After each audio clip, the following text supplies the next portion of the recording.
Hello, San Francisco. Hello. All right. How many Austinites here, other than Jagor and Alec upstairs? You got any of them? Keeping it weird. All right. Got my Austin hat on. I'm a former Californian, so it's great to be back. It's nice to finally speak at BSides San Francisco. I've spoken to a lot of BSides, but I've always wanted to come back to my home state and say hi to everybody and share some of the stuff. So we're going to have some fun talking about malware sandboxes, and are they as good as malware analysis? I am Michael Gough. Malware Archaeology is my personal website where you can get the Windows logging cheat sheets and good links to other malware APT reports that I've collected that I think are good in regards to artifacts. How many people here know about the Windows logging cheat sheets? Any hands? Okay, I got a couple of hands. All right, you got to get some more use of these things. So go to that site and look them up. It's just a side note here. I'm also the co-founder of LogMD. You'll actually see some of the information in the presentation that helped us find the flaws with the malware sandboxes. And we were at Black Hat Arsenal last year, so that was a lot of fun. So who am I? I'm an Austinite now, but I am a Californian by heart. I'm a blue team defender ninja. I'm a malware archaeologist. I studied archaeology in college. Well, it's not really worth anything in a real job, so now I put malware in front of it, and hey, it works. And why we all here, of course? No one wants to be on Craigslist, for sure. I'm also a logaholic. Hello, my name is Michael. I'm a logaholic. Really? This side of the room's the only one that got that joke? Really? Let's try this again. I love properly configured logs. They tell us who, what, where, and when, and hopefully how. This is an area in our community that is really quite pathetic. I spent 3 years in the gaming industry fighting the Chinese hackers. If you want to read the kind of stuff I had to deal with, read a report by Kaspersky and others on WinNTI. And the one thing that actually saved us was the fact that we had, and I've been working on this since I worked at HP for 8 years with Fernando Montenegro, if he's around,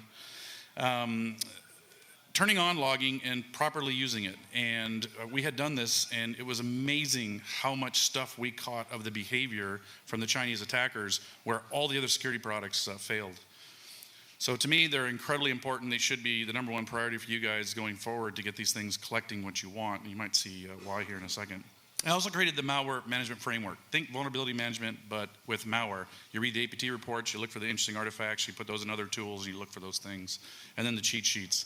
And if you listen to Breaking Down Security, anybody? Boy, Brian and Brian aren't going to like that. So go take a listen to the podcast. Brian Betcher, the co-host, is my partner with the LogMD project. So malware evolves, right? So we must evolve as well, or as Darwin says, we must evolve. If we don't evolve, we're going to die. Well, in the case of, obviously, InfoSec, we're going to have to evolve or get breached, right? And getting breached means an RGE. Anybody? RGE? Yep. Yeah, first thing I tell people in incident response, what's the first thing you do, Mike? I update my resume. It's fact. We are scapegoats, and we often get fired because we didn't catch it in the act. I have unfortunately found the largest data leak in Texas history. They then fired my boss and made me boss, so what did they just teach me? If you find something, you're fired. So let's talk about sandboxes a bit. So let's define what I think a sandbox is. A VM you build to evaluate malware. It's a premise virtual machine like Cuckoo Sandbox. Anybody here play with Cuckoo? Or any of the other sandbox solutions? The same thing. A specific malware analysis ecosystem like Remnux. This is where you create a virtual network environment to analyze malware. A cloud-based solution like Payload Security or Reverse.it, Lastline, Malware.com, etc. All these are cloud analysis solutions. Email gateways that have plugins for this, things like FireEye, Cisco AMP, etc., Wildfire, such. Web proxies like FireEye and Lastline. And then advanced features and firewalls. So these are things that as the payloads come through, they'll send them out like FireEye does and detonate them like Palo Alto's Wildfire product. And of course, anything you specifically build. So we're going to talk about this and show you some weaknesses in some of them. So let's talk about ways the bad guys, the malwareans, I call it, ways that they bypass the sandbox technology. First thing to do, I want to talk about the technical things first. There's a lot of options here, but these are pretty well known. People have done articles on them. I won't spend a whole lot of time on these because I see the ones I'm going to talk about a lot more. But obviously VMs have VM tools. And so people say, well, don't load your VM tools. The malware will see that and not run. One of the things I do is I do training, malware discovery and basic analysis training, a 2-day course, and I give out a piece of malware that does not detonate on any VM, not Parallels, not ESXi, not VMware, not VirtualBox, none of them. And I do that on purpose because some people in the class will run virtual appliances and other people will be on bare bones, which is what I recommend people bring. And the people that have bare bones, the stuff runs. The people who have VMs do not. And they're looking at things like VM tools, the registered keys that are unique to these various VM solutions. They look at those and say, do these exist? If they do, then I know there's a VM, and they'll stop running. The hardware, for sure, they look at because, VM is running on top of the OS. There's a shim in between there to do the translation, and they can look for these indicators and determine whether or not they want to run. We saw this with the Chinese. I detonate a malware lab, turn around again 1 minute later, and boom, all the malware is just gone. And then we finally had a bare bones lab, we put it in there, and it worked perfectly fine. So when you're dealing with people that are advanced, they're going to know all this stuff. So you have to understand that bare bones might be a better option. Recently, we've been seeing an interesting case of ransomware. We have a lab, we detonate ransomware to see what kind of IPs and what kind of interesting thing it's doing these days. And we found ransomware starting to look for the recent file activity. So if you open and close a bunch of documents, recent files is populated and updating, roaming, whatever the heck it is. And you can see a whole bunch of documents and things that you've recently opened. In a lab, they're not populated with anything. So we actually saw this and remembered reading about it, and we threw a bunch of files in that directory, executed the ransomware again, and it ran just solely on this item alone. So an easy thing for them to check out. They're looking at the system to see if it's real or if it's virtual. So they know to either execute or not execute because they want to be evaluated. A big one here is processor-related indicators. Some API calls take much longer in a VM because it has to translate through that shim to the original hardware, and the timing of that return really can't be adjusted by URI. Okay, we can't really do anything to it, to the system, to speed that up. So they look for those specific things that are making calls to the processors as it hops through the translator back and forth, and they can see the timing's off, and they'll know the system's a VM, and they'll not detonate. So one of the big ones we see quite often, kind of a funny one, is password-protected files. So you have an email gateway, they put a password on it. As you can see here, the password is in the body of the document. This is a really simple way to bypass all the checks because it's encrypted, AV can't look at it, the advanced malware solutions can't look at it because it's locked up. Now, real simply, if you just automate this stuff, is you can just do a string output of these files if you want to batch process these things in your environment. And you'll see that encrypted package occurs. What we've started doing because of this scenario is we have our email gateway forward us a copy of these so we can look for something like this sample of email. And then we actually take it out, detonate in the lab. Unfortunately, we also have seen behavior of users where even though you tell them to encrypt, PII, well, they do, and some of our people, the senders coming into our organization or also going out, will put the password in the body. So this is a somewhat normal behavior, which means if it's a normal behavior by the user, they're going to click on these things and actually put the password in. And so that's kind of a drag. So definitely tip number one, monitor from your gateway or exchange, however you want to figure out. AV will give you a great indicator. So if you've got any AV, it usually will have a log message, if you put it in Splunk or whatnot, that the file was encrypted. Make an alert or a report and look into these files to look for this gap because this is how they're getting by these sandbox analysis. Olay! That's another one. This has morphed recently. I found this one rather interesting. So initially, we would see a document that opened up with an Olay object versus the macros because, again, macros, once you turn them off in your environment, then they'll find another way to send you stuff, and Olay is one of the methods. What I saw initially was these documents came with one Olay object. Now we're starting to see them with 4. The cool thing about this is these first 2 particular pieces of Olay objects in here are benign. So what they're taking into account, and we tested this, payload security, for example, initially did not detect the Olay objects. They've made a change to detect a first Olay object. But when there's 4, do they know to go to the first one, then the second one, then the third one, and the fourth one? In this case, the last 2 are malware, BB scripts at launch. The first 2 are benign. So the sandboxes open the first one, go through the loop, and drop out, and never even go look at the other ones. So that's another way they're bypassing it. It's something we can look at. And again, string it out, you can see that there's an Olay object in there. And it's something you should pay attention to and make some daily reports to investigate. And there they are. Another way I'm seeing them bypass this stuff pretty heavily is putting a URL in a document. This is not new, but it's a great way to get by the sandbox. Now, some sandboxes can read this initial URL and open it, but it will take an auto execution of that URL being opened for the sandboxes to actually analyze what happens. And we're seeing that when you click on the URL, it takes you to the web page, and now within that web page, there is a place you have to click to download the document and then open it, which is usually in the clear, macro, whatever. And so the sandboxes don't know how to deal with this. Okay, it's a bummer. So you have to watch out for these. This is a little tougher one. How do you look for a URL inside email gateway? How do you look if it has a URL? We're pretty much going to use the spam and the outbreak filters to deal with this.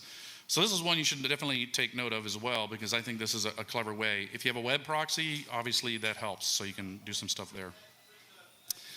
The one I like the most, I think this is awesome, and I'm going to spend some time on talking about this and why it's so cool, is time. They know that in the course of an automated sandbox scenario that they're just going to wait you out. If an automated cloud sandbox solution, you upload your document, and it sits there and waits for a period of time, in this case 250 ping to Google DNS, which might make a good alert, right? How many pings out? They can use any IP, but if you have a certain ping to an IP address more than if you use stats count by greater than 20 in Splunk or something, you might be able to detect this behavior. But this time thing's simple for them to implement because there's a million ways to do it. And what they're doing is they're waiting long enough, and they've probably tested it by uploading the file to these sandboxes, right? They use the same technology we do. They break it. One of the reasons I'm not real fond of using proving the technology that you have works. A lot of us don't. They know what the flaws are, and they're exploiting them just by waiting. 250. This is about a 10 or 11 minute wait with 250 pings. And so the sandbox automates it, puts it in a queue. It launches the malware. It has some amount of time before it drops out. There are some solutions that take 4 to 11 minutes to return you the results. So 4 to 11 minutes is exactly what this ping is trying to avoid. So how long can you wait? How long can the automated cloud solution wait? Imagine if they waited 30 minutes. We've had malware that actually had a 30, 31, 32 minute wait before it did anything. Automated solutions on the cloud, or even your FireEyes or your Cisco's, your Wildfires, they would go dead. You'd complain left and right if these things had to sit there for half an hour before they returned you results, or they held your mail for 30 minutes while they waited it out. So it's really not practical for the sandboxes, automated solutions, to wait. So this is a big drawback, and it's a very clever way for them to get around it. So they'll wait you out. They'll just wait for the queue to back up. And then again, how long can you wait? And so here you can see this is payload reverse.it, or payload security's free solution, where you can see the fact that the network-related traffic went and did ping, went outbound. It runs a shell, command.exe, calling out for ping and sending it to null, so nothing shows on the screen. And then they spawned ping, right? So they caught all that in the course of doing it. But they don't know that because they see this, that maybe they should do something or act something differently. So this is a challenge to anybody who's doing cloud solutions and developing them out there. Hey guys, they know how to get around your stuff. Just wait it out. I think this is really clever, and I've seen it in multiple ways, whether or not it's just a call to a URL, looping, or sleep timers and everything. But anything time-based is really a bummer for automated sandbox. And again, you can see here in the course of the cloud solution, it saw that WinWord. We opened the document. It launched WScript with the Olay object, pretty typical. It then opened a command window, pretty typical. It then pinged out for 250, and then WScript executed this document part.docvbs. But that's all it found. It did not find any DNS requests, contacted hosts, or HTTP traffic.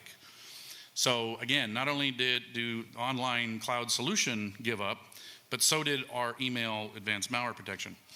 But we did not give up, and LogMD caught it all. So you can see here the same information that Cloud had provided us.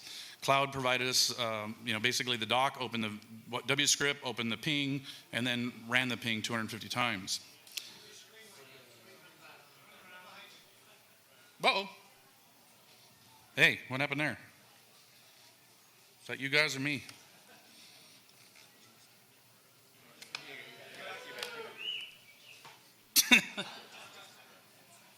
Looks like wiggling. Have to hack the hardware. Come on now.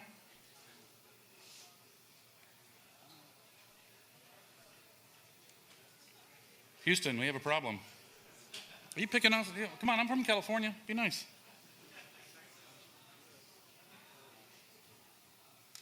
There you go. Did you wiggle something? He wiggled. Oh, fail. Wiggle it again. There it is. Just stay there. Oh, no. Went away. It's definitely you. No. Nope. Hold on. Wait for it. There it is. Don't move.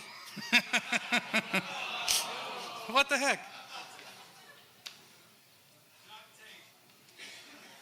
Really? Nobody else had a problem like this? Have the cloud guys, have the malwareans broke in here and messed with our video? What the heck? This is hilarious.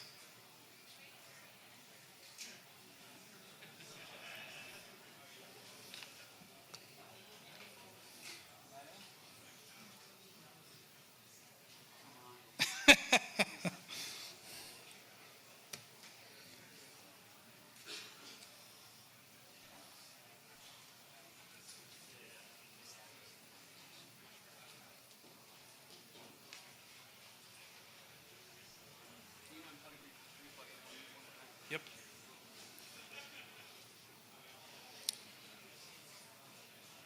Do. Here you go, I'm plugging in. It blinked, so it knows there's something there.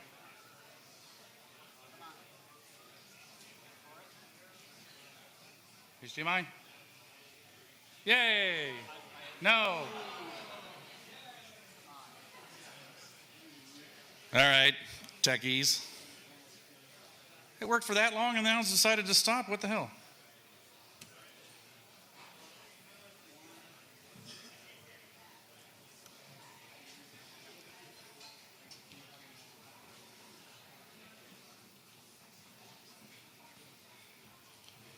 You want me to unplug it again?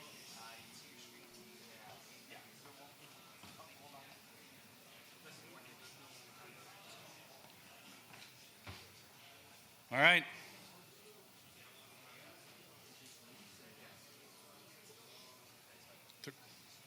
It's, let me know if it goes off. All right, so the cloud solution found these items. I'm gonna keep looking behind my back now, I'm nervous. I'm picking on us Texans. So the cloud solution found this, but LogMD found after the 250-second wait time doing manual analysis, however you want to do manual analysis, but we use LogMD, and it caught the fact that 250 pings later that it used run DLL and loaded a DLL on startup. And with that, we also found the network traffic that they did not in the cloud solution. So, really?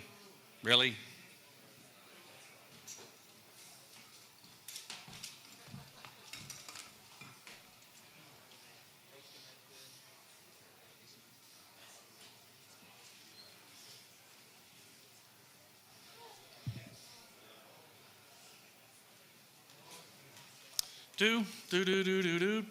Any questions? I mean, what's it? At this point, I think we're calling for a beer break. Everybody drink.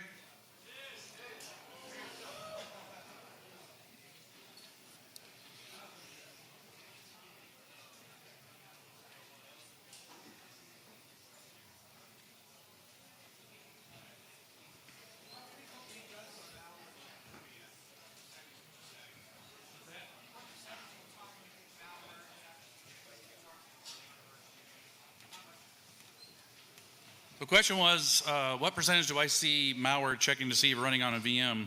I've read numbers as high as 30%. I would say it's from the samples I have that is pretty accurate or more. I think it's becoming commonplace. I think they're starting to include that check in the libraries depending. Now granted, if I wanted to infect a VM like Amazon, I would write my stuff to look for that it's Amazon and I would infect the box specifically for that VM. All right, cool. For now, we're up and running. I guess you'll let us know if it goes down. So one of the things we caught in the course of the cloud solution did not show us any network traffic. When we do the malware analysis after waiting it out, we do see all this traffic from all over the world. Anybody care to guess what this is? Tor. So this particular malware is using Tor to phone home. So all these countries are involved. Now again, cloud didn't see this, but if you waited it out, did manual analysis after 250 pings, give or take, or even the 32 minutes, boom, you'd find out that you now have lots of traffic. And again, the persistence is another big one, right? You're looking at it like a snake. The body is some of the stuff we find, the artifacts, the files, the payloads, directories, but we also need the head. How does this malware persist? It's real important to cut the head off the snake when you're dealing with malware and incident response. And so here we can see that we actually caught the run key and the DLL loading up like we saw in the process executions. So another thing that our manual analysis process catches. So let's talk about I'm going to disclose a provider that had a serious flaw. I first announced this at DerbyCon, and I opened this up as first as a service help ticket, and it turned out there was a bug, and I now have 3 open bugs with this particular product. But let's talk about some of the flaws that occur with these sandbox solutions.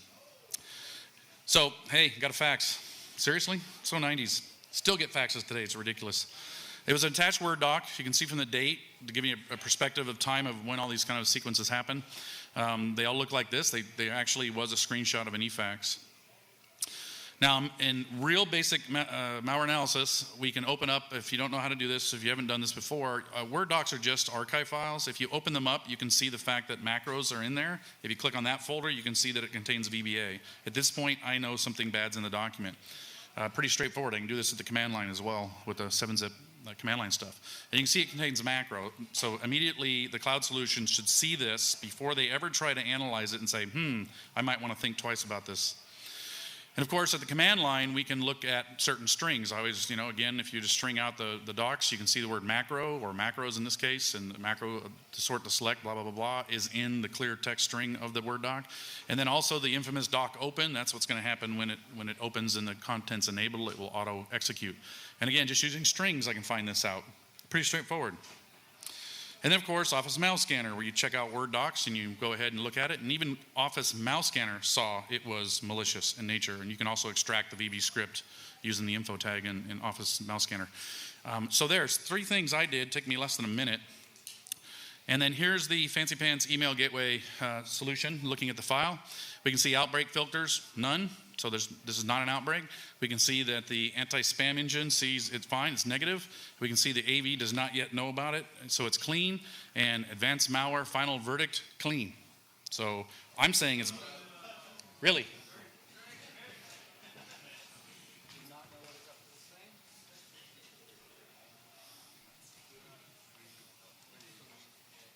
It's like when it relaxes, it dies.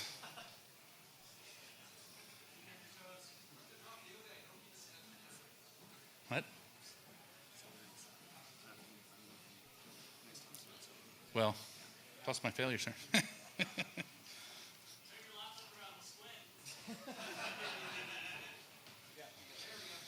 All right, so clearly the fancy pants solution says this file is clean. I'm like, yeah, I don't think so. And there's a couple more that came in later. Yep, clean. Yep, clean. So at this point, I know I got a problem with the solution. These were VAWTRAC variants. Even after the end of the day, same day, McAfee knew this thing was bad because we started having users click on it, and boom, McAfee would trigger. And again, still says it's clean in the same time that McAfee says it's bad on the endpoint. And that is VAWTRAC again. In 1 minute or less, I was able to tell you this Word doc's malicious in nature using 7-zip strings and Office Mouse Scanner. To be certain a file's bad, you should always detonate it in some sort of lab solution. But again, the fancy pants cloud solutions have timing problems, so it's not really a good way to do it. And when you start automating all your documents, there's a challenge here in that you might be sending PII with valid documents, so there's a warning for you if you're in that area where you can't do it. So even VirusTotal after 8 days knew it was bad, pretty obvious. And the same Word doc with the Olay object comes back as unknown. So it went to the fancy pants solution. Because it's Olay objects, it doesn't know, right? It doesn't come back as clean, doesn't come back as malicious, it comes back as unknown. So we look for this to take off as well in our log events. So again, bad. So I opened a ticket for this vendor, and again for the Olay problem. And they're working on that one as well. This is CoveTur. If you're not familiar with CoveTur, it's some nasty rootkitting. It's got null bytes hiding their stuff in the registry. The payloads are hidden in the registry. So telling me it's unknown is unacceptable. So let's see what cloud analysis says. So here's reverse.it. It drops the file OI809.exe. Yep, sees that. Unusual characteristics. Yep, document open, just like I do in strings, so we know something bad there's going on. We can see it extracted a file. Yep, it showed us that earlier. And and definitely launched some weird strings. Open, virtual XOR are all triggers to me to say, something fishy. I'll speed up a couple of these slides to catch up on those blank screens. So reverse audit definitely shows us WinWord, open OI 809, and it spawned a second copy of it. And again, no DNS or contacted host network traffic from the cloud payload. So what do we want to get out of analysis? What's our real goal here? URLs, right? We have web proxies, we can look for the URLs in web proxies, see if anybody visited those websites. The IPs, we put them in the network device, look at your network logs, firewalls, whatnot in Splunk, and we want to see if anybody else visited those IPs. File names and directories, auto runs, config changes, metadata signed or not signed, who's the digital signature or lack of digital signature, the behavior, what was the process tree looking like, and of course, the net flow or traffic behavior is really important as well. These are the things we want as IR people or as detection response people or hunters, artifact hunters.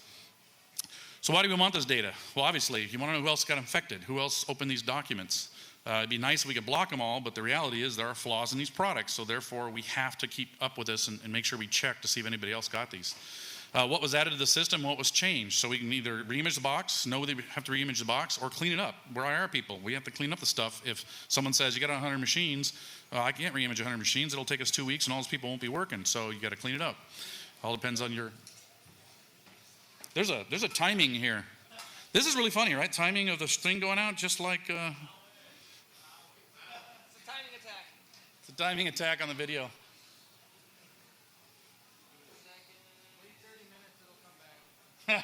Wait 30 minutes, it'll come back. Here, who said that? You get a thumb drive. Who said that? You had a thumb drive. Where's the other guy that asked that question earlier? That was way off. Let me try it again. That was close. It says, warning, this ad may contain malware, man. Right on it. So let's look at manual analysis. What do I do? Well, I got a little script that tells me, hey, it went to shop tacky. So no brainer. Windows isn't very good about doing DNS, but ipconfig display DNS does. It also tells me that it's Russian Federation. I know that's not good. And also, it happened to be using Google Drive as the place it retrieved the file. I reported this to Google to take offline because it was Covter. And so that's a bad thing. But I can get this information manually. The cloud solutions, automated solutions cannot. And so the parent IDs will tell you if you walk down the tree that they launched OI 809. We saw the same thing the cloud did here, with the difference of OXC50, that sandbox found this, OXC50 spawned System32 WinHost32.exe. We didn't see that in the cloud. And it deleted the original payload and then went ahead and spawned a second one. Just, again, LogMD or manual analysis will find this, but not automated cloud solutions. And again, tells us the PIDs, so we now know that these things are Google and Amazon. We know who it's talking to. We have a -W option where we can do the who is of all the IPs, which immediately gives us all the next country data, network owners, and the range, so we can block if we want. And again, the cloud analysis did not see WinHost32. So there it is, OI 809, and you look down here, the WinHost32, you can see is acting as, right, again, the behavior, it is acting as a browser. Trust me, it's acting like a browser. Wow. Wait for it. Any other questions? Yep. So you're mentioning timing as more of a sandbox issue, but it's not really a sandbox issue, right? I mean, if you blow it up on your lab machine, it can still wait for 3 days before it does it. It can, but you have the option. You're in control of your own personal built sandbox, whereas the automated solutions just drop out. You're not going to ever get that thing to give you the info you want. So is there a recommendation for when you're restricting these, how long, or is there a particular strategy? So the question is there a strategy or how long should you wait? Generally, if we don't see the conclusion that we normally see in malware, we will go ahead and launch it before lunch, go to lunch and come back and redo it, and generally we'll see the data we need. But an hour, I haven't seen, well actually that's not true. The Chinese APT from the WinNTI project had a backdoor that waited 31 days. Okay, so that, yeah, bummer. No? I'm gonna unplug and plug back in just to see. Yeah, it's definitely not me. All right, question here. Would you recommend that companies employ indicators on their production workstations that emulate essentially virtualized environments to emulate jobs or No, a lot of malware. The question is, should you make your systems look like VMs? It's kind of the same thing. Load PCAP everywhere, and maybe the malware won't run because it thinks it's being sniffed. That's obscurity, and it's only going to work 30-40% of the time. A lot of malware doesn't do that. And you don't know what exactly they're looking for. And in some cases, like the timing doesn't care. The timing is the best way just to break any automated analysis. So good question. Okay, you're up again for the moment. All right, we're up again. Let's see if we can get through this thing. All right, so yeah, go back here. So you can see that this thing is actually talking into a browser. So I'm seeing behavior that the sandbox did not see. Just hold it.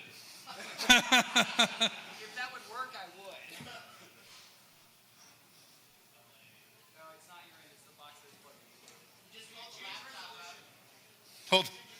Hold the laptop up, yeah. Really? Got another laptop? How about a bigger cable? I think it's a size issue. Oh, it's like as soon as you touch it, it jumps. All right, so we can obviously see now that the run key is launching WinHost 32, just like we saw in the last one. So logmd definitely catches that.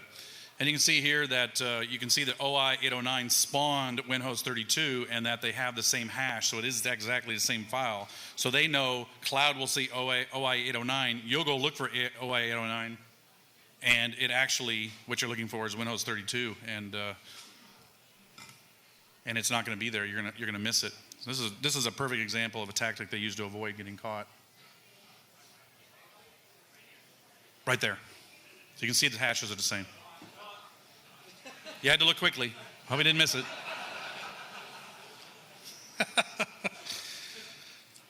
I think that box partied too much last night. I'm just thinking. Give it some more beer. Maybe it has a hangover. Pouring beer on AC Mic will not help. I was just trying to be funny. Any other questions while we wait? Video. Cool. So another script that I run, I look for parentless processes. Here's a tip again. If you're looking on a box, there are some natural Windows processes that do not have the parent currently loaded because of the boot process. But after the system boots, parentless processes are very much something you should look into. So obviously OI 809 deleted, you saw the null, delete to null, and now this guy is hanging all by itself as a parentless process. So I always look for those and I upload those as part of a script to VirusTotal to see what it knows. These features will be put into logmd because this is a real valuable item. But definitely look for parentless processes. You can use Process Explorer or anything. So let's compare manual to cloud, what we saw this far. So the URLs, we got some, but I'll give it a yes to cloud and a no. So we got both. IPs, they didn't show me. I gave you 2 examples. Did not show any IP information at all. Some file names and directories, again, spawned another one. They never saw the second one, and then they didn't see the DLL after the timing occurred. And auto runs, nope, didn't give me any config changes. Nope, gave me metadata. Told me it was unsigned behavior, unsigned document. And it did not give me any behavior like I would expect. And we get all of this with manual analysis, however you want to do it. So sandbox or manual. Paid solutions do work a little better. You get a little more information, but it still would not fix this particular, these bypasses. Many samples definitely fail when you try to execute VMs. So again, I mentioned the fact that I give one of these out in training to prove my point. And again, not as much detail as you can get on your own. So spend some time, build a box, add it to the domain and take it off and put it on an isolated network. We're finding now malware is looking for the systems to be on a domain or they won't execute as well. So we have a non-domain machine and a domain machine and we do them both. If we don't get the proper execution, we go ahead and do it. And some are even looking for network connections, so you might have to and then create a network connection, map a drive letter. And again, sandboxes are good for multiple samples. If I do a baseline and I get one good answer on one payload sample, I can then run 4 more of the same thing, and I'll know they're all the same thing if they look like my results. So ransomware, this is really handy. You look at the ransomware, you see what it did, upload the rest, don't bother doing it. Also, the amount of time it takes me to do manual analysis with logmd, look at the reports, sometimes the sandbox has still not returned me the results. It takes 20, 30 minutes sometimes with the backlog. And you may have to super harden your VMs to get by some of these tricks that they use, but I don't think you can get around the processor stuff. It's just not going to happen. So what do we use? We use logmd. It's free. There's a freemium tool. It's like Burp Suite. It's a freemium model. We audit the system, so turn on the stuff that we need you to collect. We have the ability to harvest log data, but also do things that SHA-256 deep. We can hash the full file system, or red shot. We can take a snapshot of the registry. We look for large reg keys and things like that. And so you can use this to build your malware lab and test your solutions to see if they're actually working. And we have a pro version as well, like Burp Suite, $300 per admin. It's pretty cheap. We do some additional reports and harvesting sysmon logs, so that's how we get the hashes. When you saw the hashes in there, we have a master digest, so think of that as unique files versus a hash baseline, which is every file on the disk. It's about 40% smaller if you do that, and they're sorted for easier lookups.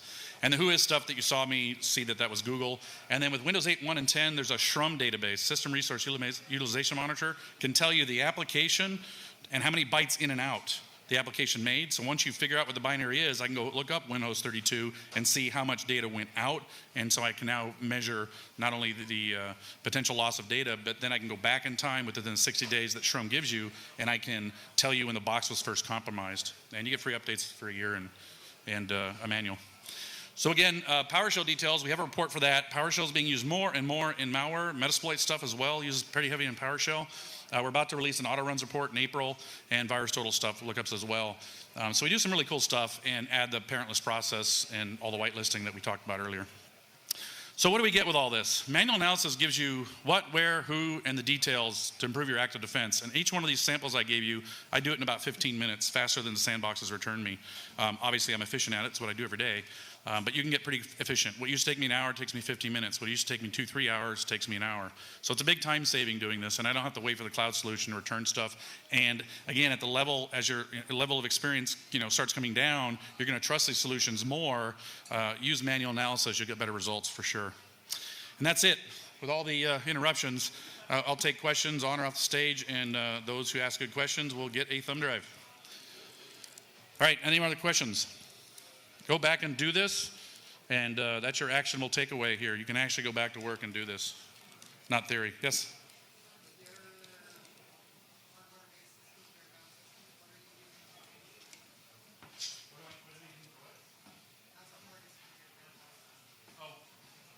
So the question is, what's a typical example of a bare bones systems? Whatever your last PC run is in your corporation, just replace the hard drive with an SSD, small SSD, and we duplicate it. We have a disk duplicator, Alaritech is what we use, and we just have a bunch of duplications with SSDs so we can quickly, takes 15 minutes to dupe the disk, and we can rip through these things like nobody's business. It really works well. We have a master image, we update it as we need to, put it in a drawer, and then we just start duplicating it. It works really well. But your last version of your own hardware, you don't need any power to do manual analysis. There's just no process intensive stuff, so good question. Okay. So talk to me out line. We're getting booted. So thanks everybody. Yeah. So